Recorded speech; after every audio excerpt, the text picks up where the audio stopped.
എന്താണ് daylight savings time അഥവാ DST? നമ്മൾ വാച്ചിന്റെ വീഡിയോ ചെയ്യുന്ന സമയത്ത് നമുക്ക് ഒരുപാട് തവണ വന്നിട്ടുള്ള ഒരു ചോദ്യമാണത്. DSTനെ കുറിച്ചാണ് നമ്മളിന്ന് വളരെ സിമ്പിൾ ആയിട്ട് എന്നാൽ വിശദമായിട്ട് പറയാൻ പോകുന്നത്. ഹായ് കൂട്ടുകാരെ, എല്ലാവർക്കും ടെക്ലൂട്ടാപ്പിര അടുത്ത വീഡിയോയിലേക്ക് സ്വാഗതം. ഡേലൈറ്റ് സേവിങ്സ് ടൈമിനെ കുറിച്ച് നമ്മൾ ഹൈസ്കൂൾ ക്ലാസ്സുകൾ പഠിച്ചിട്ടുണ്ട്. പക്ഷേ അന്ന് എനിക്കും ഇത് മനസ്സിലാവാനായിട്ട് ബുദ്ധിമുട്ടായിരുന്നു. വിഷയത്തിലേക്ക് കടക്കുന്നതിന് മുമ്പ് ചെറിയൊരു ചരിത്രം കൂടി പറയേണ്ടതുണ്ട്. 1895 ജോർജ് ഹഡ്സൺ എന്ന് പറഞ്ഞൊരു ന്യൂസിലൻഡുകാരനാണ് ഈ ഒരു DST എന്ന് പറഞ്ഞ ആശയം ആദ്യമായിട്ട് അവതരിപ്പിക്കുന്നത്. പിന്നീട് 1907 വില്യം വില്ലറ്റ് എന്ന് പറഞ്ഞൊരു ബ്രിട്ടീഷുകാരനാണ് ഇതിനെ ഫേമസ് ആക്കിയത്. 1916 ഒന്നാം ലോക മഹായുദ്ധകാലത്ത് ജർമ്മനിയാണ് DST ആദ്യമായിട്ട് നിലവിൽ വരുത്തിയത്. ഊർജ്ജം ലാഭിക്കാൻ വേണ്ടിയിട്ടായിരുന്നു ജർമ്മനി അന്ന് അങ്ങനെ ചെയ്തത്. ഇനി നമുക്ക് വിഷയത്തേക്ക് വരാം. നമ്മൾ മിക്കവാറും ശ്രദ്ധിച്ചു കാണും, തണുപ്പ് കാലത്ത് സൂര്യൻ വൈകി ഉദിക്കുകയും നേരത്തെ അസ്തമിക്കുകയും ചെയ്യും. അതുകൊണ്ട് തന്നെ ദിവസത്തിൽ പകലിന്റെ നീളം കുറയും, രാത്രിയുടെ നീളം കൂടുകയും ചെയ്യും. അതേസമയത്ത് വേനൽക്കാലമാകുമ്പോൾ സൂര്യൻ നേരത്തെ ഉദിക്കുകയും വൈകി അസ്തമിക്കുകയും ചെയ്യും. അതുകൊണ്ട് തന്നെ ദിവസത്തിൽ പകലിന്റെ നീളം കൂടുകയും രാത്രിയുടെ നീളം കുറയുകയും ചെയ്യും. ഇന്ത്യ ഭൂമധ്യരേഖയോട് അടുത്തെടുക്കുന്ന ഒരു രാജ്യമായതുകൊണ്ട് ഇത് വളരെ വലിയ തോതിൽ നമുക്ക് അനുഭവപ്പെടില്ല. എന്നാൽ ഭൂമധ്യരേഖയിൽ നിന്ന് അകന്ന് മാറി മുകളിലേക്കോ താഴേക്കോ മാറി സ്ഥിതി ചെയ്യുന്ന രാജ്യങ്ങളിൽ ഇത്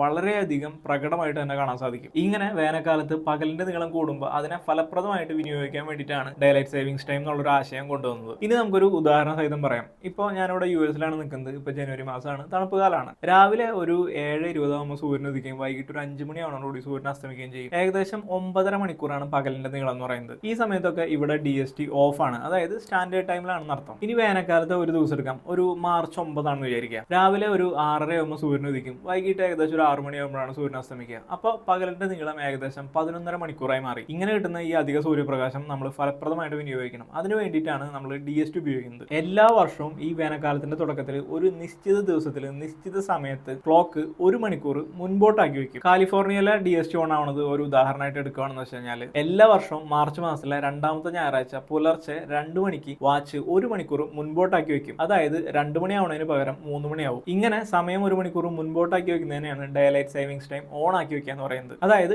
DST ഓൺ ആക്കി വെക്കുക. മൊബൈൽ ഫോണുകളിലും കമ്പ്യൂട്ടറുകളിലും ഒക്കെ ഇത് ഓട്ടോമാറ്റിക് ആയിട്ട് അപ്ഡേറ്റ് ആവും. പക്ഷേ പഴയ ടൈപ്പ് വാച്ചുകളിലും ക്ലോക്കുകളിലും ഒക്കെ നമ്മൾ തന്നെ ഇതിനെ മാനുവലി തിരിച്ച് 1 മണിക്കൂർ സമയം മുൻപോട്ടാക്കി വെക്കണം. പുതിയ വാച്ചുകളിലൊക്കെ DST ഓൺ ഓഫ് ചെയ്യാനുള്ള സംവിധാനം ഉണ്ട്. അപ്പോൾ അത്തരം വാച്ചുകളിൽ DST ഓൺ ആക്കി കഴിഞ്ഞാൽ സമയം 1 മണിക്കൂർ മുൻപോട്ട് നീങ്ങും. അതുകൊണ്ട് എന്താണ് സംഭവിക്കുക? നേരത്തെ പറഞ്ഞ ഉദാഹരണം തന്നെ എടുക്കാം. മാർച്ച് 10 എടുക്കുകയാണെന്നുണ്ടെങ്കിൽ അന്ന് 6:30 ഉദിക്കേണ്ട സൂര്യൻ 7:30 ഉദിച്ചു എന്നാവും. അതുപോലെ തന്നെ 6 മണിക്ക് അസ്തമിക്കേണ്ട സൂര്യൻ 7 മണിക്ക് അസ്തമിച്ചു എന്നാവും. ഇനി എന്താണ് ഇതുകൊണ്ടുള്ള ഗുണം എന്ന് ചോദിച്ചു കഴിഞ്ഞാൽ, സാധാരണ വൈകിട്ട് 5 മണിക്ക് ജോലി കഴിഞ്ഞ് വീട്ടിൽ വരുന്ന ആൾക്ക് 1 മണിക്കൂറേ സൂര്യൻ അസ്തമിക്കുന്നതിന് മുമ്പ് സമയം കിട്ടുള്ളൂ. കാരണം 6 മണിക്ക് സൂര്യൻ അസ്തമിക്കും. പക്ഷെ DST ഓൺ ആയി കഴിഞ്ഞ് കഴിഞ്ഞാൽ 6 മണിക്ക് അസ്തമിക്കേണ്ട സൂര്യൻ 7 മണിക്ക് അസ്തമിച്ചു എന്നാവും. അപ്പോൾ വൈകിട്ട് ജോലി കഴിഞ്ഞ് വീട്ടിൽ 5 മണിക്ക് എത്തുന്ന ഒരാൾക്ക് വൈകിട്ട് 2 മണിക്കൂർ കിട്ടും സൂര്യൻ അസ്തമിക്കുന്നതിന് മുമ്പ്. ഇങ്ങനെ വൈകുന്നേരം 1 മണിക്കൂർ കൂടുതൽ കിട്ടാൻ വേണ്ടിയിട്ടാണ് നമ്മൾ DST ഓൺ ആക്കി വെക്കുന്നത്. കുട്ടികൾക്ക് കുറച്ചും കൂടി കളിക്കാൻ സമയം കിട്ടും, വലിയവർക്ക് വ്യായാമം ചെയ്യാനും മറ്റു ജോലികൾ ചെയ്യാനും ഒക്കെ സമയം കിട്ടും, ഷോപ്പിങ്ങിന് കൂടുതൽ സമയം കിട്ടും. ഇതൊക്കെയാണ് ഈ ഒരു DST ഓൺ ആയാലുള്ളൊരു ഗുണം. ഇനി മഞ്ഞുകാലം ആകുമ്പോൾ നവംബറിലെ